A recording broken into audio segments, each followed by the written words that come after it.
If you're enjoying this story, make sure to like and subscribe. Your support keeps these tales alive. Tell me where you're from so I can greet you properly. This chapter reveals what happens when a broken Apache widow meets a cowboy who refuses to take advantage of her pain and chooses to protect her instead. Let's get started. The wind rolled through the canyon like a warning, carrying dust that clung to her bare arms as she stood trembling but unbroken. The widowed Apache woman watched the cowboy approach, her expression a mix of defiance and exhaustion. She had spent years learning that danger often came with a smile and kindness was rarely free. He stepped closer with careful movements, trying not to startle her, but she flinched when his hand reached toward her wounded arm. Her breath shuddered as she pulled back, eyes burning with memories she never wanted to relive. After everything she had been forced to survive, trust felt like a trap waiting to snap shut again. She steadied her voice, though the pain beneath it was plain as daylight. "Do you only want my body, like the others?" The question came out sharp, cutting the air between them.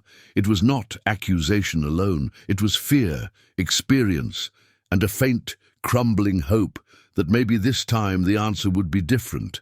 Her words struck him harder than a bullet. The cowboy froze, shoulders tightening beneath his dust-covered jacket. He had seen cruelty on the frontier, but hearing how deeply it had wounded her made him hesitate, almost afraid of causing more harm. He lifted both hands slowly, showing he meant no threat, no claim. He lowered himself to one knee in the sand, placing himself beneath her eye level, an unspoken surrender. His voice was soft, steady, carrying a sincerity she wasn't used to. He told her he wanted nothing from her except the chance to help. No payment, no promise, no claim over her soul or her body. Only safety, if she would let him offer it. For the first time, she faltered, not out of fear of him, but fear of believing him. Her heart had been broken in ways she didn't speak of, in nights filled with sorrow and shadows that never left her alone. The world had taught her that trust was a dangerous luxury, and hope was a knife disguised as comfort. She studied him carefully, searching for deception, but all she found was tired honesty in his eyes, the kind of weariness that came from carrying his own ghosts. He was a man who had lost things too, a man who understood silence and grief more clearly than most. The wind shifted again, brushing against her cheek like a reminder of how alone she truly was. And yet, standing before her was someone who did not try to grab her, claim her, or speak over her pain.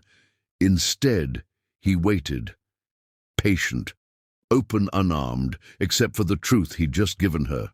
She exhaled slowly, the rigid tension in her shoulders easing just a little. For the first time, uncertainty replaced fear. Maybe he wasn't like the others. Maybe, for a moment, she didn't have to run. Maybe, just maybe, this time, someone had come not to take, but to help her stand again. She watched him build the fire with the quiet precision of a man who had spent years surviving places harsher than this canyon. Every movement he made was deliberate, measured, never sudden enough to threaten her. She sat wrapped in a thin blanket near the flames, trying to convince herself she wasn't studying him, but she was. The cowboy kept his eyes on the wood, feeding the fire slowly, as if he feared a sharp crack or spark might frighten her. His silence wasn't the silence of distance. It was the silence of a man who understood wounds that didn't bleed on the surface.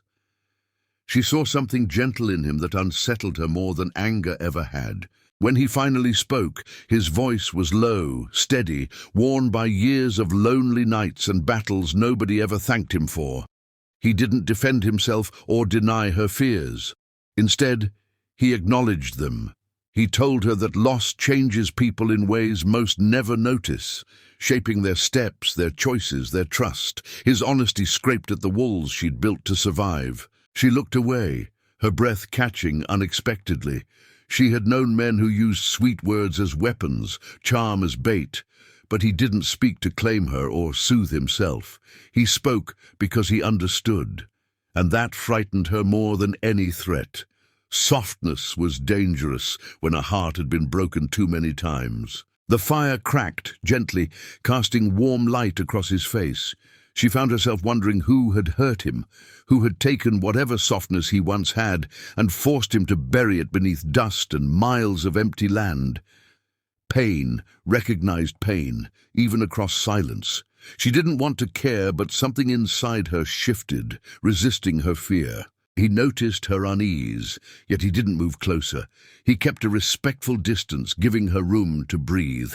In that space between them, neither near nor far, she felt something unfamiliar. Safety without ownership, presence without pressure. For the first time in years, she wasn't bracing for hands to grab her or voices to demand something from her. She realized then that he wasn't trying to take anything from her. Not her body, not her grief, not her identity. He was simply there, steady and patient, offering warmth in a world that had tried to freeze her heart. He didn't ask for trust. He gave her the choice to offer it someday, if she wished. He watched her quietly, wondering if he could be the kind of man she deserved, a man strong enough to protect without controlling, gentle enough to heal without breaking himself open. The flame between them flickered softly, warming the cold places in both their souls. For the first time, the canyon felt less like a place of ghosts and more like a place where something new might begin.